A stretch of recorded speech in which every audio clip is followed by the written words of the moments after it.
Yo, what's up, it's me, the Doll Beauty. Aujourd'hui, je vous retrouve pour une nouvelle vidéo. Et dans cette vidéo, je vais vous parler de la fois où j'ai failli me faire tuer pour un iPhone 4. Donc avant ça, je vous annonce officiellement que c'est le premier épisode des Malheurs de Marwa. Pour ceux qui font partie de l'ancienne famille Team Snapchat ou Team Insta, mais beaucoup plus Team Snapchat parce que ce concept a commencé sur Snapchat. Vous êtes très familier avec les Malheurs de Marwa et ça avait un succès incroyable, genre c'était trop drôle. Vous assistez littéralement à mes malheurs et il y avait même des épisodes et tout, enfin c'était littéralement une série. Pourquoi je vous raconte ça? Oui, et en fait beaucoup d'entre vous, ça leur manque un petit peu les Malheurs de Marwa, donc j'ai décidé de transporter ça en YouTube. Donc dites-moi si ça vous intéresse et peut-être que des fois, peut-être un jour du mois ou j'en sais rien, peut-être qu'une fois par mois je vous dirai ce qui s'est passé dans mon mois parce que vous avez devant vous ce qu'on appelle une Poise Girl. Hi, nice to meet you. Je fais partie de ces gens qui ont la chance de subir des aventures et des péripéties dans leur vie sans qu'ils le veulent. C'est très divertissant pour les gens, mais pour moi, ça l'est moins. Donc bref, tout ça pour dire que si vous aimez ce concept, dites-le moi dans les commentaires ou peut-être que je vous mettrai un truc pour voter si on verra. Et sur ce, are you ready? Let's go. Donc, cette histoire prend place en été 2010-2011. Je sais plus c'était quelle année, mais en tout cas, c'était il y a très longtemps. Et je venais de rentrer en seconde, ou j'allais rentrer en seconde. En tout cas, je sais que j'avais un iPhone 4. Je sais pas quand est-ce que est sorti l'iPhone 4, mais je crois que c'était dans ces eaux-là. Et c'était en plein été en Algérie. Comme d'habitude, je passe toutes mes vacances en été en Algérie. Ça ne change pas depuis toute ma vie. Donc là, j'étais avec mes cousines, avec mes tantes, tout allait bien. Everything's good. Je me rappelle que c'était encore la période où le ramadan était en été, etc. Mais là, on n'était plus à la période de ramadan, mais le truc, c'est qu'on avait adopté une certaine routine. C'est que quand on avait fini nos prières, quand on avait fini le ménage, quand on avait fini, bref, tout le repas, etc., la vaisselle, on allait s'asseoir à côté de la porte. Et en fait, il faut savoir que moi, en Algérie, enfin, on a plusieurs maisons, mais notre résidence principale, elle se situe dans un village. Et des fois, quand on a envie en pleine soirée, genre vers 23h, minuit, 1h du matin, on va tous en groupe et on descend chez l'épicier. On avait l'habitude de tous se mettre en bande, genre les cousines, les copines, les tantes, etc. On descend tous, on prend des glaces, on prend des boissons, et après on remonte, on finit notre soirée, et après chacun fait sa life. En fait, il faut savoir que pendant le ramadan, la vie se déroule le soir. Mais dès que le ramadan est fini, tout redevient normal. C'est-à-dire qu'en fait, à partir de 21h, que ce soit été, hiver, automne, printemps, il n'y a plus personne dans les rues. Je vous fais un peu la structure, j'espère juste que personne va savoir où est-ce que j'habite, parce qu'il y en a certains qui le savent, mais bon bref, whatever. Il y a ma maison, tu marches genre un peu, et après il y a une pente. Et en fait tu descends, et au bout de cette pente, il y a un épicier. N'oublie pas, l'épicier aura un retrait principal dans cette aventure. Et en fait quand tu tournes, je suis littéralement en train de décrire ma rue.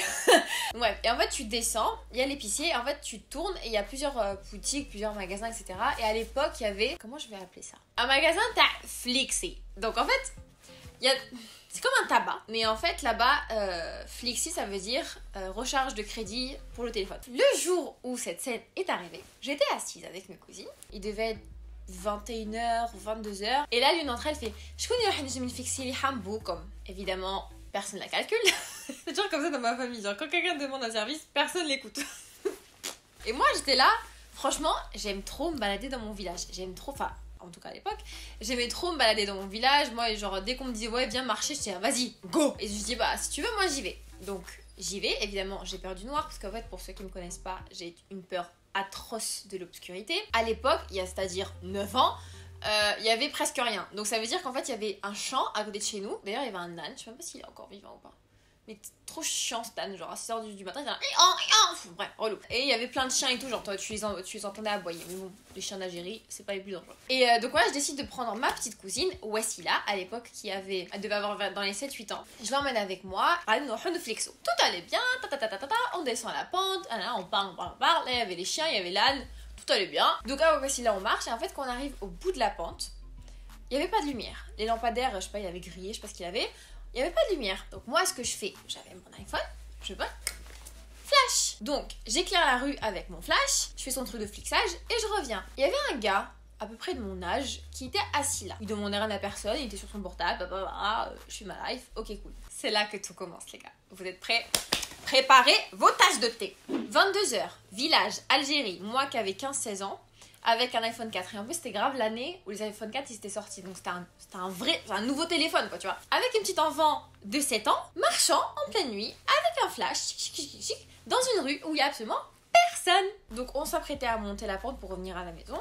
Et là, j'entends « Hey, Inti !» Je fais « What's going on ?» Donc tu dis, oh, c'est encore un relou qui est en train de me dire, oh, tu peux me passer ton numéro s'il te plaît. Et toi t'es là, franchement à 22h, j'ai pas envie de te parler frère. Donc on continue de marcher, genre vraiment sans calculer. Et là il fait, hey, rien dans le mec. Et moi je fais, wow. Ok. Et donc là je me tourne, je fais, ouah, chacun. Et là, qu'est-ce que je vois? Le mec a sorti un couteau. Il arrive vers moi, donc moi j'étais là, oh my god. Je commence à avoir une crise d'anxiété là, ouh. Et il me dit, t'as un téléphone. Donc ça, je le regarde. Surtout en plus, tu sais, la scène était vraiment absurde parce qu'il était vraiment petit. Faut pas que je me moque. Il était vraiment petit par rapport à moi parce que moi je suis un géant vert. Il était vraiment petit par genre il devait m'arriver là, tu vois. Et moi j'étais là, bon, Marois, rigole pas. Il a vraiment un couteau là, il peut te. Tu vois, il peut te.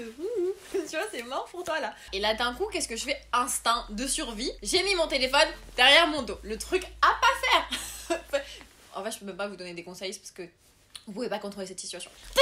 Genre vraiment, il insistait, et genre, le voyais le couteau qui s'approchait, là, oh là, on va se calmer, mon petit poteau. Et moi, j'étais là, et t'es là, ça, ما كاينش مشكل. أعطيني تليفونك ونخليك تروحي. Oui, bah. Moi, ouais, goul. Le problème, c'est que moi, je m'en foutais de mon téléphone, je m'en foutais de ma tête. Moi, j'avais juste peur de l'enfant qui était avec moi, tu vois. Un couteau, scène traumatisante, peut-être qu'il va me tuer, peut-être qu'il va la tuer, peut-être qu'il va la violer. Ça, je peux pas savoir ce qui se passe, tu vois. Donc, je me dis, ok, là, il y a un enfant avec moi. Qu'est-ce qu'on va faire? Réfléchis, donc vraiment 10 minutes trop. Réfléchis. Je suis arrivée à un point où je le calcule même pas. Genre, il était là, Daniel, qu'est-ce que tu veux? Donc en fait, moi, j'étais, le calcule pas, et j'étais là, moi aussi là, dans les dalles. Refais, je l'ai rohé le dalle. Et en fait, le truc, c'est qu'elle voulait pas partir. Elle s'éloignait un petit peu, mais elle était là, non, je sais pas, genre, elle était tourmentée, la petite. Elle faisait trop la peine, voici la bébé. Mettez pause, parce qu'il y a énormément de détails dans cette histoire où c'est juste moi qui n'arrive pas à raconter. Si vous vous rappelez bien, et si vous avez bien suivi l'histoire, je vous ai parlé de l'épicier au bout de la pente. Et en fait, cet épicier, généralement en Algérie, c'est un peu comme ça, enfin, des fois oui, des fois non. Généralement, les épiciers, ils ont leur épicerie. Et en fait, généralement, ils habitent exactement là, à côté, genre de leur épicerie. Et lui, c'était le cas. Dans l'angle, il y avait la porte de son épicerie. Et en fait, quand tu prolongeais du coup là notre chemin du retour, il y avait la porte de l'entrée de sa maison. Et qu'est-ce qu'elle avait, la porte de l'entrée de sa maison? À 22h, déjà what the fuck, elle était ouverte. Vraiment, elle était ouverte. Genre ouverte. Tu voyais la lumière, elle était ouverte. Et moi j'étais là, vraiment je suis protégée par les dieux. J'étais là, bon, c'est bon, ok, Marois. MacGyver. Qu'est-ce que j'ai fait? En fait, en même temps que je lui parlais, je suis pas je faisais ma victime parce que moi j'avais la peur, je tremblais comme ça. À chaque fois que je lui parlais, en fait, je reculais jusqu'à me retrouver à côté de la porte. Et en fait, en regardant Wassila, j'ai bougé ma tête, je fais mieux de la lumière. Donc, à ce moment-là, je le regarde dans les yeux. Je regarde la lumière, je regarde dans les yeux. Je regarde la lumière, je le regarde dans les yeux. En fait, en même temps que je le regarde, c'est comme si je narguais. Tu sais, genre, moi, je trompe avec la mort, là. Détente.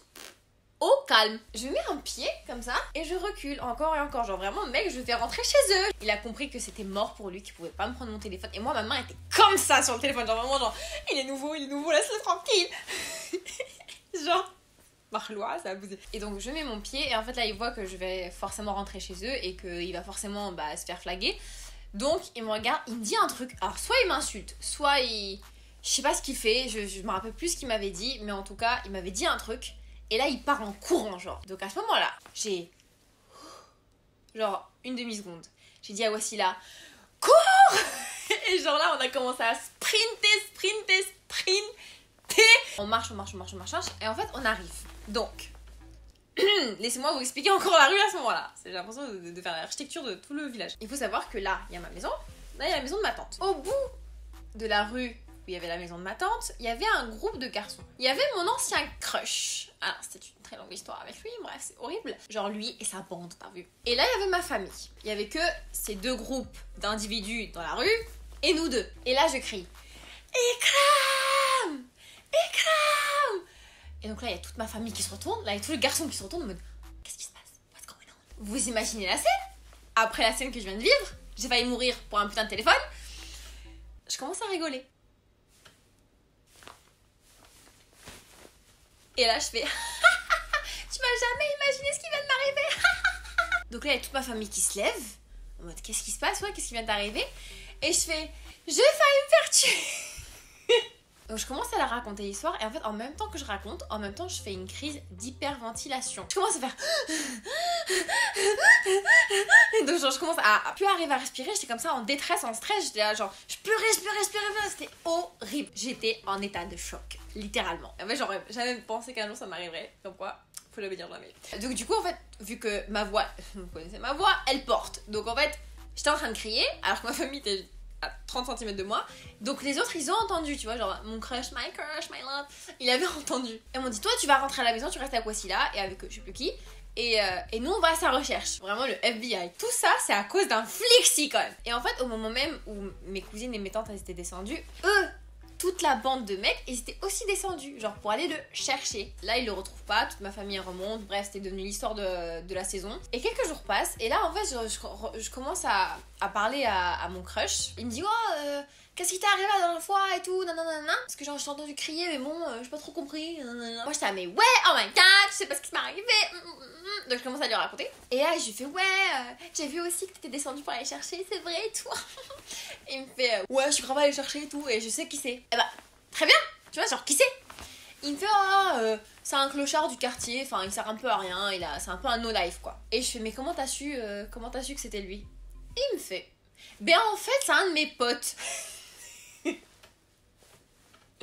Pour vous dire à quel point le niveau de clochartitude de ce crush. Et en fait, en vrai, c'est un gros gamin. Je sais même pas pourquoi t'as eu peur d'un couteau, parce que son couteau, genre limite, c'est un couteau qui sert à rien. Genre, c'est un couteau en plastique et tout. J'étais là, non, c'est peut-être pas un couteau en plastique. Il fait, ouais, mais bon, t'as compris. C'est un couteau, mais qui coupe pas, quoi. Et donc, moi, je croyais être Princess Peach, genre qu'il fallait délivrer. Je lui dis, ah, mais du coup, tu l'as fait quoi? Genre, tu as crié dessus? Qu'est-ce que t'as fait? Et là, il me fait, bah, rien.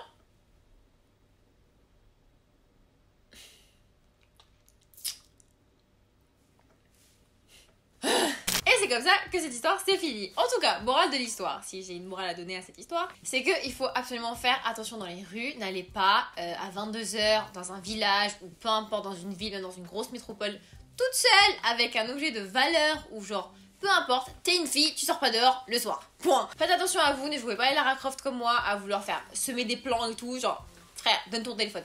Sous pas. Mais en tout cas, moi, franchement, je suis grave fière de moi et tout.